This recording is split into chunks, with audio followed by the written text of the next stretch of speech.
Most of my, I do a lot of camera, but we work together. And he's a professor at one of the universities down in Illinois. So get his card. I don't have a business card. I think I met him at. Hopefully it won't be the last time. Hopefully I'll be doing it with a company. There you go. That's even better. No, I like your thing where you were on the Mike Boucher show and you said they want us to pass this thing with all of these supposed jobs and it's the legislation. It's on a YouTube video. It doesn't say anything in writing for that and how much. Right. And then reading. Just wandering around. You just tell me what to do, I'll do it. All right. Well, thank you. I'm going to start by telling you a little bit about myself, and then tell you a little bit about our campaign, and tell you a little bit about what's happening in the Senate, and a little bit about how we win. I am a senator from western Wisconsin. My husband and I have an organic dairy farm. My husband believes you should have no more cows than your wife can milk. And I did all the milking. So after I got elected to the Senate, we sold the cows, but we still have horses. And right now are struggling to get them water because our well pump went out over Christmas. Yeah, so there's that. So I have a lot of empathy for those folks that have to deal with the weather right now. I have been in the Senate dealing with a lot of Republican issues over the last 6-7 years. I'm getting a little bit tired about dealing with Republican issues, and I'm looking forward to a primary where we have a whole year, this is my resolution for 2018, of discussing Democratic ideas. So I'm looking forward to a primary with all these different candidates talking about Democratic ideas. A little bit about what's happening in the Senate. I want to tell you about one bill that kind of encapsulates a lot of the kinds of things that I've been seeing happen. So imagine for a moment that you are with your loved one in the hospital and you're kissing your loved one goodnight and you're saying goodbye, and you walk down that long hall out to that cold parking lot and you think, will my loved one be better? Will he or she be worse? Will she be the same? Will he be better? One thing you might not think about is, does the night nurse have a license? So there's a bill that came out of a committee that I serve on about a month and a half ago that would put up for a review every 10 years, every license and all the continuing education related to every license of every professional in this. I saw clearly what has happened in the Wisconsin legislature in the last 6 years, 7 years, when this hearing, all-day hearing unfolded in front of me, where I saw on one side these 5 think tanks. Some of them were folks flown in from Arlington, Virginia. And on the other side were 100 people, more than 100 people from Wisconsin saying, please don't take away my license. They were architects, nurses, teachers, all different kinds of professionals. This is a bill that hasn't gotten a lot of attention, and I don't know if we know why, but I would say that one of the reasons why is because the public hearing happened on exactly the same day as the big Foxconn hearing. And all the press went down to the big Foxconn hearing, which was really close to here, wasn't it? At Tech College, wasn't it? And nobody paid any attention to what was happening in the Capitol that day. And I kind of thought that was not an accident. Right now, we're looking at 5 hearings on my schedule, 5 hearings for next week. And we still haven't gotten a list of the bills for any of the hearings next week. So the general way that the Republicans have gone about doing things in the Capitol is speed, it happens really fast, and secrecy. They keep everything close to the vest until the very last minute.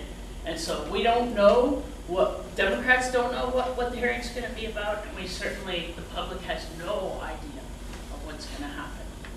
And this all very much motivates me to change things in 2018. Very much shows me how important it is that we have a very clear alternative for the people. My campaign is about putting people first. That's our slogan. That's my way of thinking. It's what I've been doing for a very long time. And putting people first means putting people at the center of state policy. It means putting people as the top priority when it comes to spending state dollars. And of course, it's a very, very different approach than we have with Governor Walker right now, who puts very few companies of his very good friends first. And over again, we see that things that would help people really make a difference in their lives are either chipped away or taken away altogether. One example of what it means for me to put people first is to show a way to provide and introduce a bill to try and provide free tuition for all tech colleges and two-year colleges. It's something that I talked about back in 2013. I introduced the bill then in 2014. The Republican governor of Tennessee passed one of the first and one of the model programs in the whole country, because he said the Tennessee people didn't have a very good wage, they didn't have very good education, and we need to open wide the doors of higher education to let the Tennessee people have, not worry about money when it comes to higher education. So the bill that I introduced is similar to that. It's actually a lot broader. So it would apply to part-time people. It would apply to anybody at any level of the lifespan that wants to go back to tech colleges or two-year campuses and get a new skill or a new trade. In 2016, there were 43 different types of credits that were planned, and I just took one part of one of these credits. And some of the companies are now paying zero income tax. They're paying no manufacturing companies are paying nothing at all. Of course, with Foxconn, they're going to be paying nothing at all, and then they're going to end up with $3 billion in refundable tax credits. But that's just an idea of the trade-offs that we're talking about. A lot of discussion among Democrats about how we beat Scott Walker, how we win, why we lost in 2016. I am in one of the last rural Democratic districts. I have won 3 times in a district that Scott Walker won 3 times in, and that Donald Trump won. My home county, Buffalo County, I'm sad to say that went 70% for Donald Trump. My state rep lost in 2016. And I went on a personal journey at that time, 2016, as I know many people did, to try and figure out why. I talked with the clerks, I talked with the election judges, the poll workers, I went through ward level data in my area, I sat down in the county courthouse, and I physically counted new voter registration applications. And it wasn't very long in my journey. It was the day after Election Day when I began to understand a pattern that had happened. And over again, I heard election judges tell me we had 350 voters in our ward, we had 35 new voters. We had 500 voters in our ward, we had 50 new voters. And I thought, nobody in the Democratic Party is talking about this at all.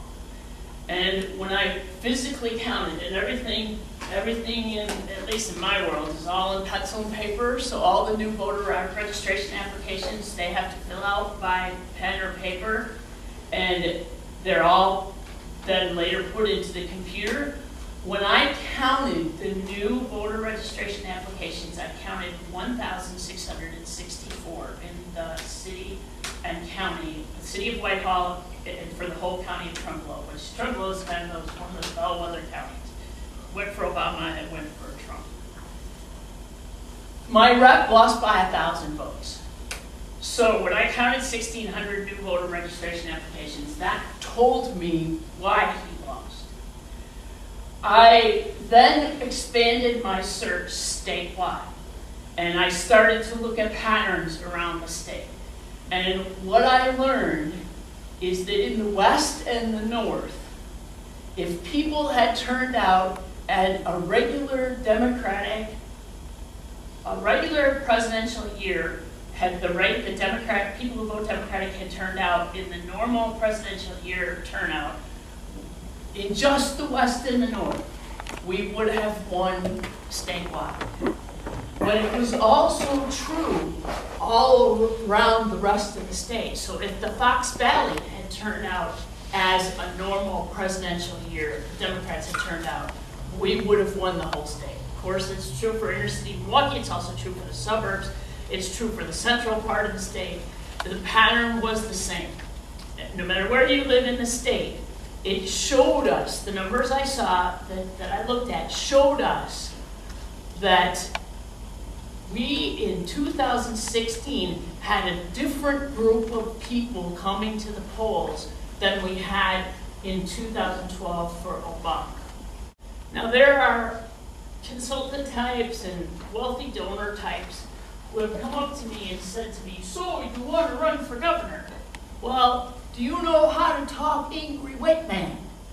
Do you know how to talk Trump late? Because that's the only way you're going to win. You got to convince all of those people that voted for Trump in your neighborhood. You got to convince them to vote for you. But those folks, those insiders, they're not right. They're not right at all. In fact, we as Democrats, we got to be more democratic, more progressive. We got to talk about things that really make a difference in people's lives. Something that means something to somebody to get them out to vote. And after we all mourned what happened in 2016, I started to hear people say, I didn't vote. I figured they were all the same. I didn't vote. I was Bernie's supporter. I voted for Jill Stein.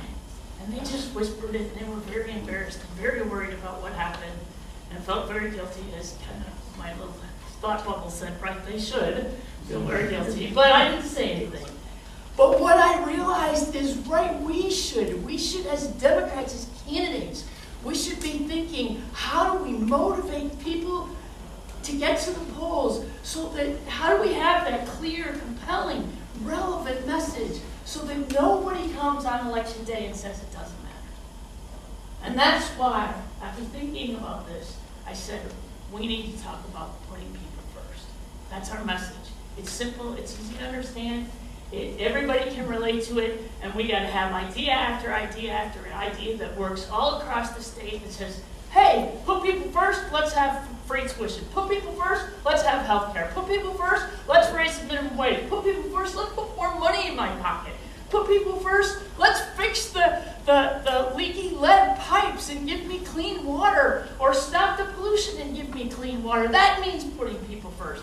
It's something everybody can repeat. They can repeat it over and over again, and something everybody can relate to. So I'm really excited to be here. I know Roland's going to cut me off. And I want to answer your questions, and there's lots of things we can talk about. And I know you got it. I got what? All right, a minute and a half. There you go. I did good. Thank you very much.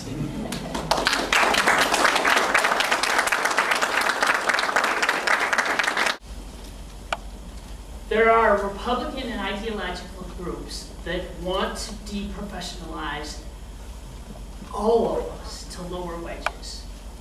And lowering wages, lowering consumer protection, lowering environmental standards, taking away local control, all of these pieces are related. And things have happened in the last few years that have made it harder and harder for, you think about the local people, and you guys running for local office, for the local school board to be able to do things. For example, just so you know, there were 10 changes in the state budget, 10 changes to teacher licensing that did pass and are now law. And one of them, just to give you one example, is a company that does internet training to take the board exam. They call it the American Board, and they advertise on their website, no, this to be able to be a teacher, no students no homework, no debt, no kidding. Sign up to be a teacher now on this website. My bachelor's degree is in education, in secondary education. And I went through a teacher training program, and I can't tell you how much I learned that helped me in this presentation that I'm giving you right now. I mean, I am totally here able to communicate because I went through the teacher education program. This is undermining our future as citizens of Wisconsin. The world is gaining quickly on America, and we need to professionalize education, not deprofessionalize it. We need to help lift up teachers so we get the best and the brightest by paying them, by helping them go to graduate school, by helping them be board certified, by helping them be innovative, by taking down the silos in our state laws that say you can't try this innovative, by throwing out the way that we do crazy testing right now and thinking about a whole different way to be accountable. All of this leads me to answer your second question. You are absolutely spot on. I've done the math. There's no way the state can afford two different systems. And that's exactly the path that my good friend Liam Bookmere, the majority leader in the Senate, the assistant majority leader in the Senate, and all these other, what I would call extremely ideological people that want to basically dismantle public education are looking at the future. That's what they want for the whole entire country. And in western Wisconsin, the idea of the choice program, using public money for private schools, is not at all popular. It's not popular among Republicans, Democrats, Independents, just your average farmer. And one of the first things I would do if I could get the votes as governor is to repeal that. I've written 4 alternatives to the governor's budgets over the last 4 budget cycles. One of the ways that I funded a total revamping of the public school funding formula to help both the urban areas and the rural areas is to take the money that's now put into the statewide program, the special needs scholarship, which is privatizing special education, giving out the higher functioning kids, taking all that money, as well as the money that's not going directly to schools, but is being claimed in the education budget. It's called the school levy tax credit. But you know what was amazing? What the governor did. We know the funding formula is broken. It's been broken for 20 years. It needs to be fixed. There's all kinds of ideas on how to do it. I serve on a committee that's looking at the Robin Voss's Blue Ribbon Commission on School Funding. It's met once in the last year. I'm the only Senate Democrat on it. But you know what? We already know how to fix the school funding formula, and we already have the money to do it. And I've been showing how we can do it in the budget for the last 4 budget cycles since 2011, which takes us back to Act 10 and all the protests. Because you will remember what the governor said. Oh, there's a budget crisis. We've got all those public employees are getting way too much money. We've got to take their money and solve the budget crisis. There was no budget crisis. In fact, in my original budget in 2011, the whole reason I did it was to show, you're wrong, man. The math is not there. There is no budget crisis. You got more money than Governor Doyle had. You got more money. The total budget was more, not less. And every budget since then has been more. So he's now spending $10 billion more than Governor Doyle was. And he still hasn't fixed schools. And in the last budget, he said, oh, let's take all this money and we'll give it to schools, but we're not going to give it to you through the funding formula, which we know is broken. We're going to give everybody the same. So River Hills gets the same as Beloit, even though they're 2 totally different school districts with totally different needs. Anyway, I feel really strongly about this. I'm sorry, I'm a little passionate about fixing our schools. I believe that the Republicans have been very good at using emotional issues to encourage people to vote Republican, even though on issues that people care about, generally the people are with us. I could talk a lot about that, but I think even when you think about the environment, if you make a living on the farm, you can't every day write down the temperature and write down the weather and not notice that there was a 100-year flood last summer, and a 100-year flood the summer before, and there's something very serious happening with the climate right around us every day. And I think that farmers would be more open to discussions of the environment and climate change and conservation and protecting the groundwater and all of these things that sometimes we as Democrats don't think we can ever reach farmers. Oh, I was a farmer's union member. There's a lot of Democratic farmers out there, and there's more that we could have. When I looked at the patterns of voting, I'm pretty convinced that almost all of the people who came to the polls for the first time in 2016 as new voters were voting Republican. And I also think that there was a lot of messaging on Facebook, and of course now I'm a little suspicious that some of them were Russians, but they had a message that was very effective, which was, if you vote for Hillary, you're not going to be able to fill your freezer because she'll take away your ability to hunt. Now there's a lot of poor people that live in the rural areas and they depend on hunting for food, and I was one of them. You know, when we were dairy farming, we had what we in the dairy business called cold cows, or cows we had to send to hamburger oven, and venison, and you know, that's what we ate, and that's how we fed our families for 10 years. So I can empathize with that. At the same time, the Democrat in me says, what malarkey, what absolute bunk that these people are believing this crap. But that motivated people to go to the polls that had never voted before. But the other side of it is that a whole lot of our people who usually vote Democratic in a presidential year, stayed home. Which is why I can see a very clear path to winning the South and winning the West, winning my neighborhoods, and I'm pretty sure it's probably true for the rest of the state, by engaging Democratic voters on Democratic issues that make a difference in their lives.